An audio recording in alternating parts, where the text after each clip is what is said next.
Muy bien, mi amigo querido, vamos al texto bíblico para esta noche. Romanos capítulo 5, versículo 1. Dice así: justificados pues por la fe, tenemos paz para con Dios por medio de nuestro Señor Jesucristo. Justificados pues, ese pues no está ahí por estar, tiene un sentido. Quiere decir, en resumen, justificados pues, resumiendo todo lo que he dicho hasta aquí, dice Pablo, justificados pues por la fe.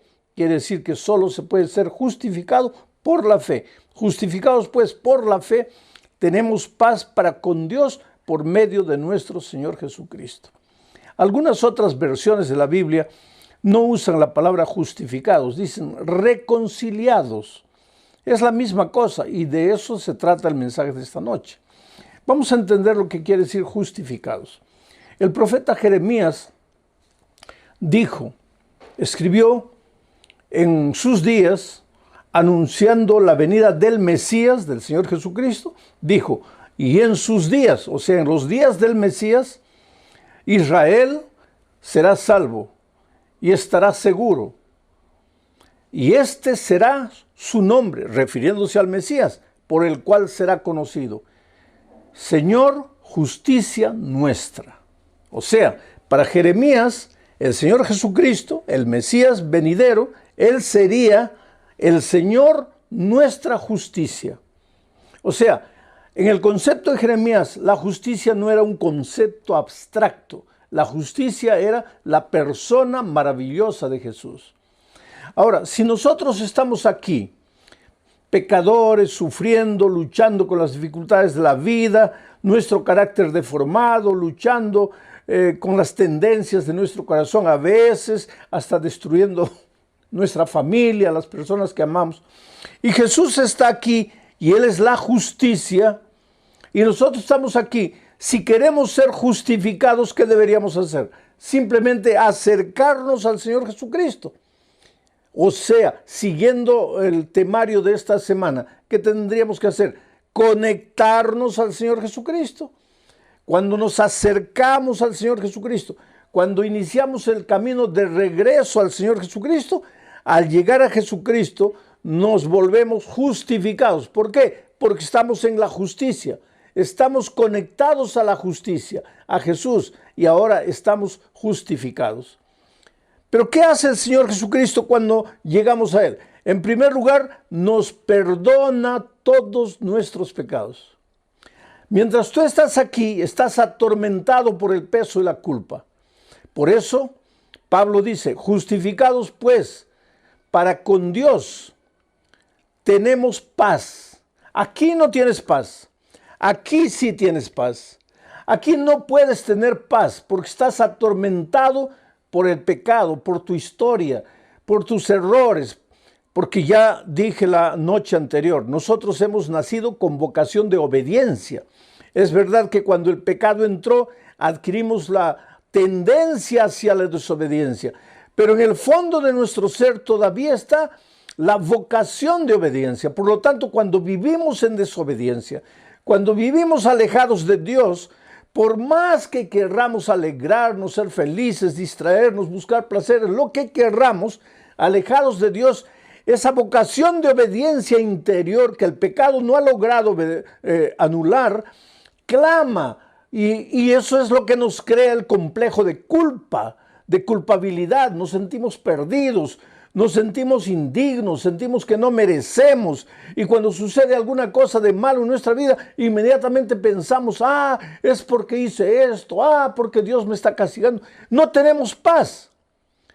Pero ahora viene Pablo y dice, pero si tú regresas a Jesucristo, si tú te devuelves a Jesús, si tú te conectas a Jesús, entonces eres justificado.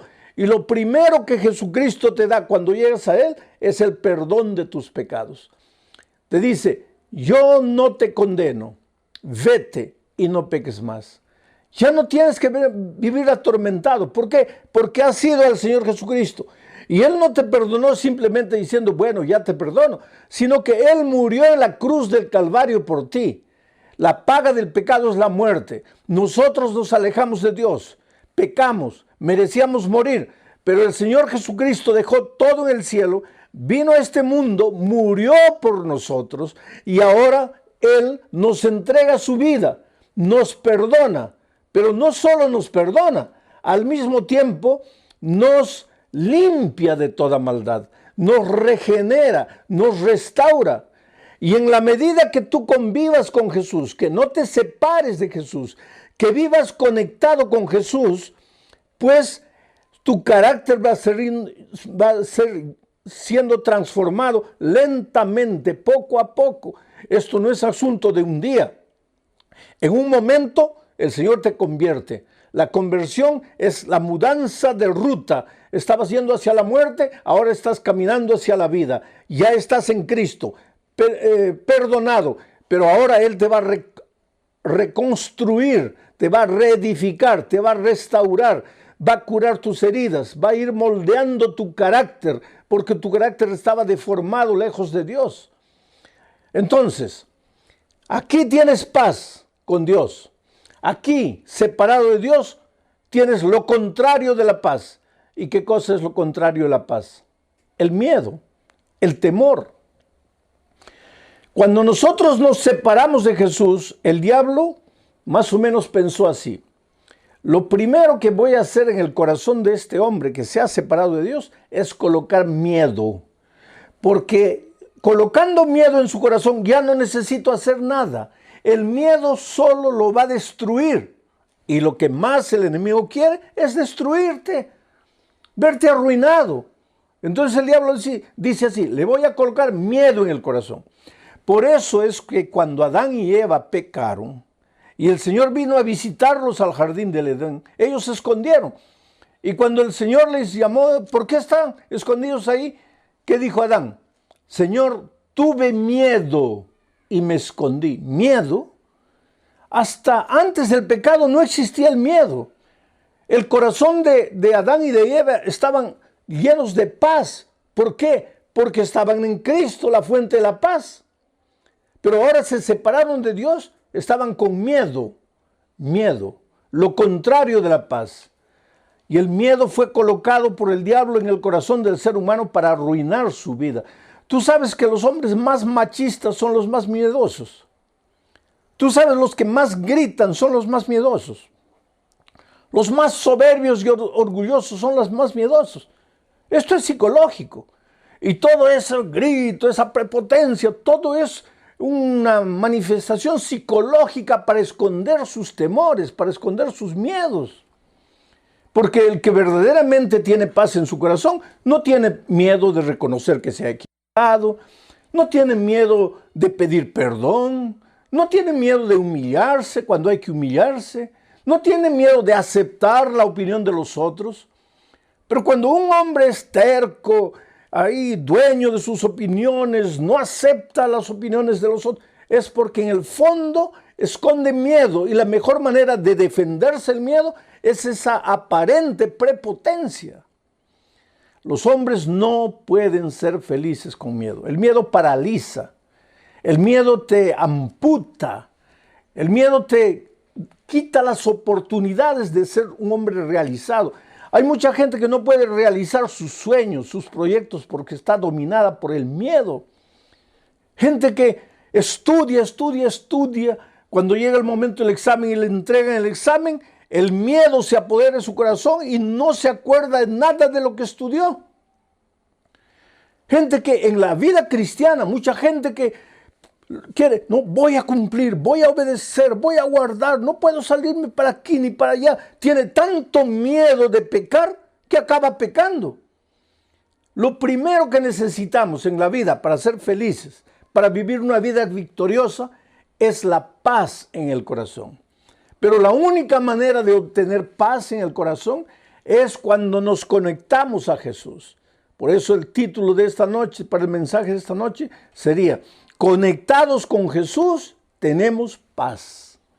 Ya no tenemos miedo. El miedo desaparece. Y ahora yo te voy a mostrar en este momento cómo el miedo es el causador de la grande cantidad de problemas que nosotros cargamos en la vida. Voy a llevarte a los tiempos del Señor Jesucristo. Una noche en el mar de Galilea, Jesús estaba ahí con sus discípulos. Quiere decir, Jesús había mandado a sus discípulos al otro lado del mar. Él se quedó en esta orilla. Los discípulos estaban ahí en medio del mar y comenzó la tormenta. Una tormenta terrible, oscuridad, vientos contrarios, relámpagos, truenos. Ahora, los discípulos no eran gente endeble que se iba a asustar por una tormenta. No, ellos eran marineros, hombres forjados a la orilla del mar, pescadores con mucha experiencia. Entonces ellos no se atemorizaron.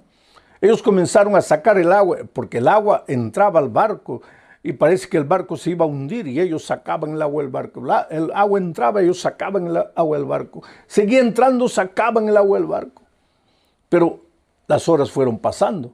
Cuando ellos entraron a atravesar el mar, debería ser más o menos a las 6 de la tarde, 7, 8, 9, 10, 11, la lluvia comenzó, la tormenta comenzó. Ellos luchando con la tormenta, tratando de sacar el agua. 1 de la mañana, 2 de la mañana, y por más experientes marineros que fueran, pues allá por las 4 de la mañana ya estaban cansados, ya estaban agotados. ¿Y por qué yo digo las 4 de la mañana? Porque el texto bíblico dice que Jesús apareció para ayudarlos allá en la 4ª vigilia. Los judíos dividían a la noche en 4 vigilias. De 6 de la tarde a 9 de la noche, primera vigilia. 9 de la noche a medianoche, segunda vigilia. Medianoche a 3 de la mañana, tercera vigilia. 3 de la mañana a 6 de la mañana, cuarta vigilia. Y si Jesús apareció para ayudar a sus discípulos en la 4ª vigilia, entonces debe haber aparecido entre las 3 de la mañana y las 6 de la mañana. Y yo me atrevería a decir, debe haber aparecido allá por las 5, 5 y media de la mañana. Pero, pastor, ¿por qué? Es por un simple motivo. ¿Sabes cuál es el momento más oscuro de la noche? Yo siempre pensé que el momento más oscuro de la noche era medianoche, pero no es verdad. Si quieres saber cuál es el momento más oscuro de la noche, vete un día al campo, pasa la noche ahí y te vas a dar cuenta que la noche está llena de tinieblas, es oscura. Pero el momento más oscuro es unos 10, 15 minutos antes de que el sol del nuevo día salga. O sea, en la 4ª vigilia. ¿Y por qué Jesús apareció a esa hora para sus discípulos? Porque Jesús siempre aparece en la 4ª vigilia. O sea, desde el punto de vista humano, ya no sabes qué hacer. Miras para aquí, no hay solución, para allá no hay solución, no hay salida. Y llegas a la conclusión, como los discípulos, comienzas a llorar, a desesperarte. Ay, Señor, estoy perdido, ya no tengo salida, no tengo solución. Para ti, desde el punto de vista humano, no hay salida, no hay solución. Pero en ese momento aparece el Señor Jesucristo. A veces yo me pregunto, ¿por qué Dios permite que lleguemos al extremo de nuestras fuerzas? ¿Sabes? Porque nosotros mismos, cuando tenemos un poco de fuerzas, tratamos de resolver el problema con nuestras propias manos. ¿Para qué Dios? ¿Nos acordamos de Dios cuando ya no sabemos qué hacer? Yo he encontrado mucha gente a lo largo de mi vida, gente que negaba a Dios, no quería saber nada de Dios, no aceptaba a Dios, pero en el momento del dolor, de la muerte, del cáncer, el momento de la crisis financiera, ahí levantaron los ojos, ay Dios mío, por favor. Y qué maravilloso es Dios, querido, porque si Dios fuera un ser humano, cuando tú en el momento ya de la desgracia le dices, oh Dios mío, Él te diría, si Él fuera hombre, te diría, ah, qué bonito. Así que porque todo te falló, te acordaste de mí. Pero el Señor Jesús nunca te va a decir eso. Tú puedes ir a Él como estás, derrotado, fracasado. ¿Por qué no le entregas la vida a Jesús ahora que eres joven, lleno de vida, lleno de fuerza? Mi padre entregó su vida a Jesús ya para morir. Y en la hora de su bautismo, Él me abrazó y me dijo, hijo, ¿por qué no le entregué mi vida a Jesús cuando era joven? Cuando podía hacer tanta cosa para Él. Y yo le dije, no te preocupes, papá, Dios ya te perdonó. Pero cuando salía del agua y yo lo veía que lo llevaban, me quedé pensando en mi corazón, realmente, papá, tú eras un hombre tan hábil, lleno de tantos dones. ¿Cuántas cosas podrías haber hecho por Dios? Nunca quisiste. ¿Por qué tuviste que esperar hasta este momento? Entonces, si tú eres joven, toma tu decisión. Pero si como mi padre tomas tu decisión cuando ya no puedes hacer nada, ¿tú crees que Dios te va a decir, ahora que ya estás muriendo, me entregas tu vida? ¿Por qué no me entregaste cuando tenías 20 años? No, Jesús nunca va a hacer eso. Así que si tienes 20 años, entrégale la vida. Si tienes 50 años, entrégale la vida. Y si estás a la orilla de la muerte, entrégale la vida, porque tú eres precioso para Jesús, Él te ama. Y Jesús apareció en la medianoche de la vida, en el momento de más oscuridad de la vida de sus discípulos.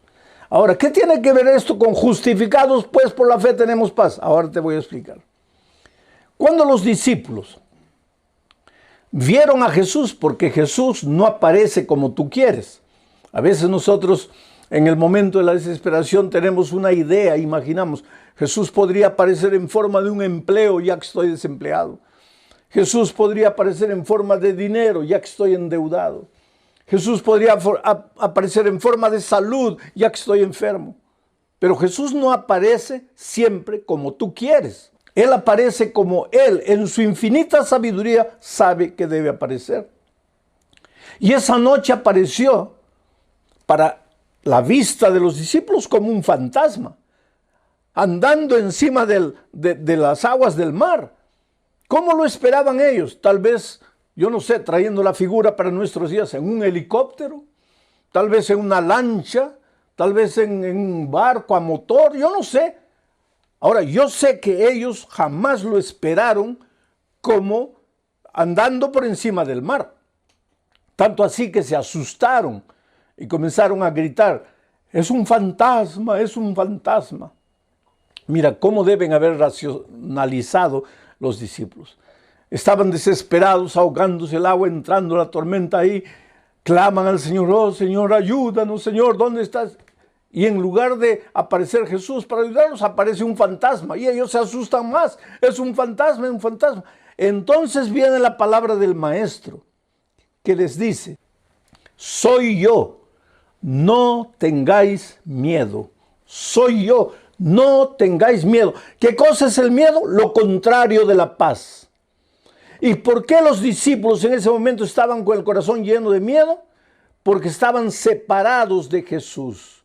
Porque Jesús se había quedado al otro lado del lago y ellos estaban en alta mar solos y el miedo se apoderó de su corazón. Y siempre que tú te alejas del Señor Jesucristo, tu corazón se va a llenar de miedo. Pero cuando tú te acerques a Jesucristo, tu corazón se va a llenar de paz. Cuando tú te alejes, se va a llenar de miedo. En ese momento el corazón de ellos estaba lleno de miedo. Ellos tal vez pensarían que su problema era la oscuridad, que su problema era la tempestad, que su problema eran las olas gigantescas, los vientos contrarios, el agua que estaba entrando al barco. Eso es lo que ellos pensaban. Así como tú tal vez en este momento pienses que tu problema es la droga que está destruyendo la vida de tu hijo, o que tu problema es tu esposa cuyo carácter es terrible y está fomentando la división del hogar, o que tu problema es el carácter terrible de tu esposo, que es agresivo, o que tu problema es la falta de empleo, o la crisis financiera, o el COVID, la pandemia, que yo no sé. A veces nosotros confundimos las cosas. ¿Cuál es mi problema? Pero no nos damos cuenta que el verdadero problema está dentro de nuestro corazón. Y Jesús le dijo, soy yo, no tengáis miedo. En otras palabras, cuando Jesús apareció, colocó la mano en el corazón de ellos y arrancó el miedo. Y en lugar, ahora colocó su paz, porque ahora Jesús estaba con ellos. Colocó su paz, porque justificados pues para con Dios, reconciliados con Dios, tenemos paz. Ahora el corazón de ellos ya no tenía miedo, ahora tenía paz. Y cuando el corazón de ellos fue inundado por la paz, mira lo que Pedro hizo. El cobarde Pedro, el miedoso, temeroso Pedro, que un minuto antes estaba, ay, me voy a morir, ay, ¿dónde estará Jesús? Ay, todos me abandonaron, ay, ya no tengo salida. Ese Pedro, con su corazón lleno de miedo, estaba pensando así, pero cuando Jesús llegó y extirpó el miedo de su corazón y colocó la paz, ahora él se levanta como un gigante. Y le dice, Señor, déjame ir hasta ti. Y Jesús le dice, ven. Pero ¿cómo ven? saca el pie del barco, pisa el agua. Pero Señor, me voy a ahogar. Pisa el agua. Solo que ahora el corazón de Pedro ya no tenía miedo, tenía paz. Y cuando tu corazón tiene paz, eres capaz de hacer cualquier maravilla. Y Pedro sacó el pie del barco, después el otro comenzó a andar por encima del mar. Ahora, yo te hago una pregunta. ¿Es posible que un ser humano pueda andar por encima del agua? No, no es posible. En otras palabras, cuando el miedo salió del corazón de Pedro y cuando entró la paz, él fue capaz de hacer una cosa imposible. Oh, querido, si tú le entregas a la vida a Jesús, si tú te reconcilias con Jesús, si tú te conectas con Jesús, lo primero que Él va a hacer es sacar el miedo de tu corazón y darte paz. Por eso Pablo dice, reconciliados, justificados pues, para con Dios tenemos paz. Y tú con paz serás capaz de conseguir empleo, de encontrar empleo, cuando no hay empleo para nadie.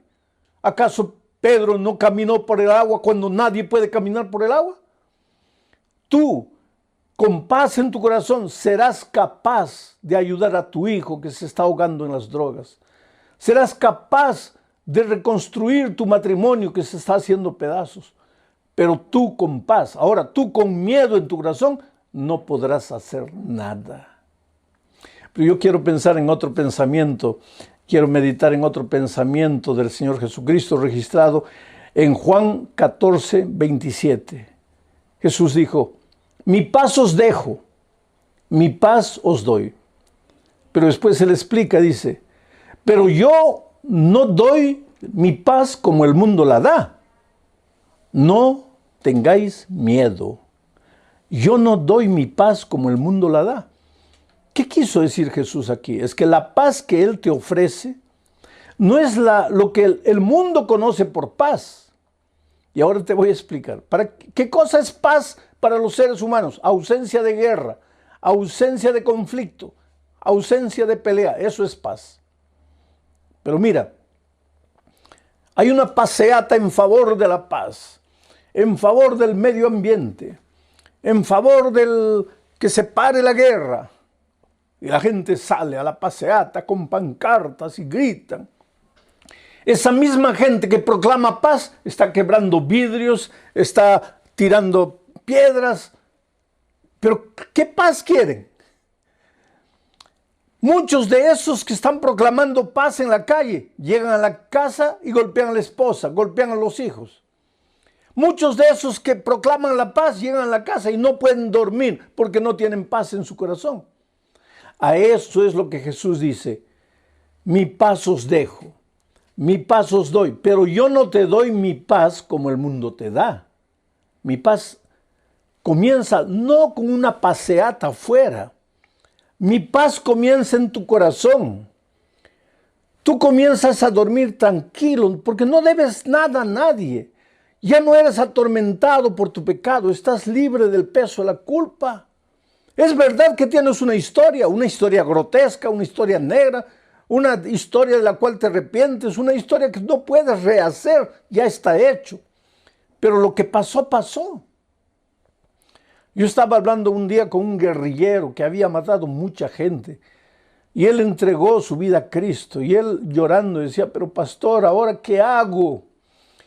¿Qué hago con el recuerdo de la vida pasada que viví? Tanta sangre que derramé, ¿qué hago? Y llorando él me decía, yo no merezco perdón. Yo he hecho mucho mal. Jesús murió por todos, pero por mí no. Yo no merezco perdón. Pero yo te digo esta noche una cosa, querido. Ni tú ni yo merecemos perdón. El perdón no es por merecimiento, es por gracia. Y para que entiendas la palabra gracia, vamos a relacionar con otra palabra de la misma raíz, la palabra gratis. ¿Qué cosa es una cosa gratuita? Una cosa por la que no pagas. Cuando alguien te da un regalo gratuito, no pagas, no haces nada, es tuyo. Ni siquiera lo tienes que recibir, pero lo colocan a tu lado, es tuyo, gratis. La salvación es por gracia. El perdón es por gracia. La paz es un regalo que Dios te da por gracia. No pagas nada, no mereces. Por lo tanto, aunque hayas hecho lo que hayas hecho, aunque hayas vivido como hayas vivido, no estés pensando que porque has hecho mal no mereces, porque realmente no mereces. Pero es que el perdón y la gracia y la paz no son por merecimiento, es porque Dios te ama y te ama como eres. No trates de fingir, no trates de disfrazarte, no trates de buscar una máscara de hombre bueno, de mujer bueno para venir a Jesucristo. Él te ama, Él te acepta como eres. Lo único que tienes que reconocer es, Señor, soy un pecador, yo no puedo remediar mi pasado, yo te necesito, yo vengo a ti para que tú me ayudes. Reconcíliate con Dios, reconéctate con Dios, arrepiéntete, ven al Señor Jesucristo y entonces el primer regalo que Jesús te da es la paz. Y entonces cuando tienes paz en tu corazón no tienes miedo de nada. Que venga lo que venga, que vengan las luchas, dificultades, porque te vas a dar cuenta de una cosa. Cuando decides seguir a Jesús, van a aparecer muchos enemigos tuyos que tú no sabían que eran enemigos. Va a aparecer gente querida que te va a decir cosas terribles, que te va a hacer llorar tal vez por la decisión de seguir a Jesucristo, que te va a decir que eres un tonto, que te estás dejando engañar, que esa cosa de Jesús, que no te ayuda en nada, que no te lleva para ningún lado bueno. Pero tú no tengas miedo. ¿Por qué? Porque tu corazón está lleno de paz, porque el primer regalo que Jesucristo te dio fue la paz. Y con paz tú vas a enfrentar las dificultades de la vida. Yo tengo en mis manos la historia de Luciano. Luciano conoció a una chica de la iglesia. Se enamoró de ella. Pero mientras se desarrollaba el relacionamiento, él se dio cuenta que él no era el primero en la vida de la esposa, de la novia. Él no era el primero. Todo hombre quiere ser el primero en la vida de la chica con quien se va a casar. Pero él no era el primero, él era el segundo. ¿Quiere decir que ella amaba a otra persona más que a él? Sí, ella amaba a Dios más que a él. Y eso lo dejaba a él con ciúmes, con celos. Porque decía, ¿cómo es? Yo tengo que ser el primero. Pero con el tiempo, él se fue dando cuenta que el amor puro de la esposa, el amor limpio de la esposa, el amor noble de la esposa, era consecuencia de su amor por Cristo. Porque te digo una cosa, si Jesús es la fuente del amor, cuanto más te acerques de Jesús, más amor va a haber en tu corazón para dar a la persona amada, llámese papá, mamá, hijo, esposo, esposa.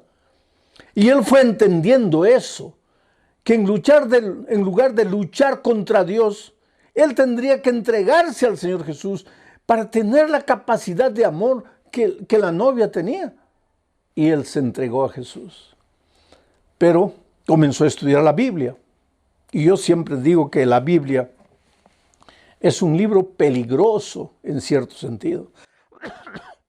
¿Peligroso por qué?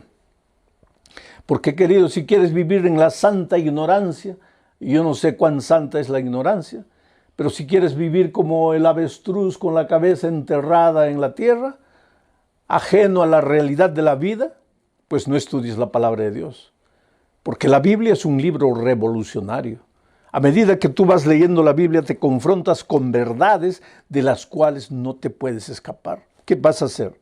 Encontraste aquí la verdad bíblica, ¿qué vas a hacer? Cierras la Biblia y dices, no creo más, o niegas, o no aceptas, pero el Espíritu de Dios, ya te dije, la palabra de Dios es como la espada de dos filos, y el Espíritu usa la palabra para trabajar en tu corazón, hasta que finalmente no sabes qué hacer. O endureces completamente tu corazón a Dios y ahí estás perdido. O entonces oyes la voz del Espíritu que a través de la palabra trabaja en tu corazón. Y eso es lo que pasó con Luciano. Él fue estudiando y aceptando las verdades y llegó a la verdad del sábado. Y hay mucha gente que tropieza con la verdad del sábado. Porque todo es maravilloso, todo es lindo, oh, como Jesús me ama, la gracia, la fe. Pero cuando llega el sábado hay mucha gente que se asusta. O entonces hay mucha gente que comienza a inventar algunos argumentos, como por ejemplo, no, el sábado fue para los judíos. ¿Cómo para los judíos? Si el primer sábado lo estableció Dios en el jardín del Edén y en ese tiempo no existían judíos. Los judíos vinieron a existir muchos años después. No, porque el sábado es de la ley de Dios que ya fue clavada en la cruz. Pero ¿cómo es eso? Si cuando en el jardín del Edén Dios estableció el sábado, no había la ley de los 10 mandamientos de Éxodo 20 que fue entregada en Sinaí. El sábado está ahí en la palabra de Dios. El Señor Jesucristo, Lucas 4:16 dice, cuando en esta tierra Él estaba, se dirigía a la sinagoga los sábados conforme era su costumbre. Él mismo dijo, no he venido para abrogar la ley, he venido para cumplirla. Y él en cierta ocasión dijo, estoy dándoles ejemplo para que así como yo hago, ustedes también lo hagan. No hay cómo. Y Luciano se confrontó con la verdad del sábado y decidió guardar el sábado. Pero no es fácil guardar el sábado porque muchos patrones no te van a dar el sábado libre. Yo conozco hermanos que tienen tiendas, que tienen así negocios y a veces el sábado es el día de más venta y ellos cierran el sábado porque quieren guardar la orden del Señor. Y sin embargo, a pesar de eso, Dios los bendice, porque Dios nunca deja a un hijo obediente desamparado. Un viernes en la tarde, el patrón reunió a todos los empleados, entre ellos estaba Luciano, y dijo, mañana los quiero a todos ustedes aquí a las 8 de la mañana. Y ese era el primer sábado que Luciano iba a guardar. Y él dio un paso frente y le dijo, patrón, con todo respeto, yo no vendré. Si es que mañana todos tienen que estar y si de eso depende el empleo, yo me demito. Usted puede despedirme porque yo no voy a venir mañana. Entonces el patrón le preguntó, ¿y por qué no vas a venir tú? Y él dijo, porque en la palabra de Dios yo he descubierto que el sábado es el día del Señor y yo mañana iré a la iglesia. ¿Y sabes lo que el patrón le dijo? Él estaba preparado ya para ser despedido y toda la gente mirándolo con expectativa, porque él dijo esto delante de los compañeros. El patrón le dijo, Luciano, mañana ve a tu iglesia